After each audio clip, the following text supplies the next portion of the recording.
నానా ఫ్యాక్టరీ పెట్టడం కోసం ఆ స్థలం కొన్నాం కదా, దాని శంకుస్థాపన కార్యక్రమానికి మన బంధుమిత్రుల్ని పిలవండి, వాళ్ళ ఆశీస్సులు ఉండాలి కదా. వచ్చిన వాళ్ళు మనస్ఫూర్తిగా ఆశీర్వదిస్తారంటావా? ఒకసారి ఆలోచించు. అందుకే కదా మిమ్మల్ని చెప్పమంటున్నాను, మర్చిపోకుండా అందరినీ పిలవండి. సర్లేరా నానా, ముహూర్తానికి టైం అవుతుంది, ఏంటి ముగ్గురే ఉన్నారు? నానా, నేను అందరికీ ఫోన్ చేసి ఇలా చెప్పా.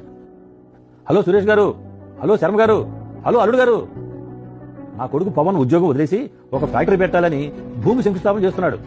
దానికి కొంచెం అమౌంట్ తగ్గింది, మీకు తగినంత హెల్ప్ చేయండి. కంగారు పడకండి, కొంచెం కొంచెంగా మీ అమౌంట్ ఇచ్చేస్తాడు.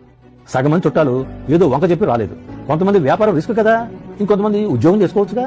ఇదిగో ఈ ముగ్గురే సహాయం చేద్దామని వచ్చారు. ఈ ముగ్గురే ఏ పరిస్థితులైనా సరే మీతో తోడుగా ఉంటామని వచ్చారు. ఒక మాట వినే ఉంటారు, బాగున్నప్పుడు అందరూ మనవాళ్లే, కష్టం వచ్చినప్పుడు అందరూ మాయమైపోతారు. మనవాళ్లే పరాయి వాళ్ళు అయిపోతారు. కష్టాల్లో కూడా తోడుగా ఉండేవాళ్లే మనవాళ్లు, మన మంచి కోరుకునేవాళ్లు. మీరు తెలుసుకోండి, మన సంతోషాన్ని